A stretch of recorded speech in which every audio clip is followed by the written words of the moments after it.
زي النهارده اتولد زعيم ورئيس وزراء وقائد لثورة، وصل لمنصب ناظر الجهادية وزير الدفاع حاليا، وكان أمير راي وحفظ القرآن الكريم في الصغر.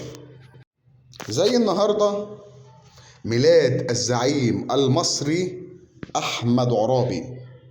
أحمد عرابي طبعا تولى العديد من المناصب الهامة، تولى منصب رئيس الوزراء، منصب ناظر الجهادية اللي هي وزارة الدفاع حاليا، وطبعا كان قائد الثورة العربية ضد الخديوي توفيق. اسمه أحمد محمد حسنين عرابي.